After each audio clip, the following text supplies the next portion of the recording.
Hello guys, welcome back to our channel. It's me Siri. ఇవాళ video వచ్చేసి egg టమాటా curry. కావాల్సిన పదార్థాలు చూసేయండి. ముందుగా స్టవ్ వెలిగించుకొని కళాయిని అయితే పెట్టేసుకోండి. కళాయిలో ఆయిల్ వేసుకొని ఆయిల్ బాగా హీట్ అయ్యాక తాలిగింజలను వేసుకొని తాలిగింజలు బాగా ఫ్రై అయ్యి చిటపట్లాడేటప్పుడు ముందుగా కట్ చేసి పెట్టుకున్న 2 మీడియం సైజ్ ఆనియన్స్, 2 పచ్చిమిర్చిని వేసుకొని అలాగే 1 టేబుల్ స్పూన్ సాల్ట్, అలాగే చిటికెడు పసుపును కూడా వేసుకొని బాగా ఫ్రై చేసుకోండి. ఇప్పుడు ఇందులోనే ఒక రెమ్మ కరివేపాకును కూడా వేసుకొని బాగా కలుపుకోండి. చూస్తున్నారు కదా, ఈ విధంగా ఆనియన్స్ అయితే బాగా గోల్డెన్ బ్రౌన్ వచ్చే వరకు ఫ్రై చేసుకొని ఇప్పుడు అందులోనే నేను 5 మీడియం సైజ్ టమాటాలను అయితే వేసుకున్నాను. ఈ విధంగా సన్నగా కట్ చేసుకొని టమాటాలు కూడా వేసేసుకొని బాగా మగ్గనిద్దామండి. సో అందుకని కొద్దిసేపు మూత అయితే పెట్టేసుకొని మగ్గనిద్దాము. చూస్తున్నారు కదా, మధ్యలో అలా మూత తీసి కలుపుతూ ఉండండి, లేకపోతే టమాటా అనేది అడుగంటిపోతుంది. ఈ విధంగా అయితే కలిపేసుకొని మూత పెట్టేసుకోండి.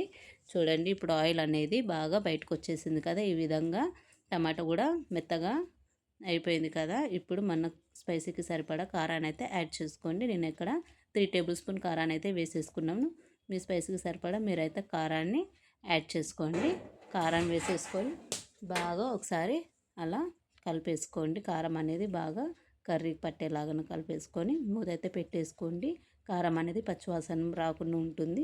అలాగే ఇప్పుడు ఇందులో నేను ఇక్కడ 4 ఎగ్స్ని అయితే వేసేసుకున్నాను. మీకు కావాల్సిన ఎగ్స్ అయితే మీరు వేసుకోండి. ఈ విధంగా వేసేసుకొని కలిపేయకుండా వెంటనే మూత అయితే పెట్టేసుకోండి. కొద్దిసేపు అయ్యాక మూత అయితే తీసుకొని ఈ విధంగా మెల్లగా కలుపుకోండి. ఎగ్ అనేది బాగా మిక్స్ చేయదండి టమాటాకి. అలా లైట్గా అలా కలుపుతూ ఉండండి. మళ్ళీ ఒకసారి మూత పెట్టేసుకొని బాగా ఫ్రై చేసుకోండి. చూస్తున్నారు కదా, ఎగ్ కొంచెం ఇంకా పచ్చిగా ఉంది కదా. సో అందుకని మళ్ళీ ఒకసారి మూత అయితే పెట్టేసుకుందాము. ఈ విధంగా కలిపేసుకొని మూతనైతే పెట్టేసుకొని బాగా ఫ్రై అయిపోయింది చూడండి ఎగ్ కూడా. ఇప్పుడు అందులో 1 టేబుల్ స్పూన్ అల్లం పేస్ట్ని అయితే వేసేసుకుందాము. వేసేసుకొని బాగా కలిపేసుకొని మూత అయితే పెట్టేసుకుందాము. అల్లం పేస్ట్ పచ్చివాసన రాకుండా ఉంటుంది కదా.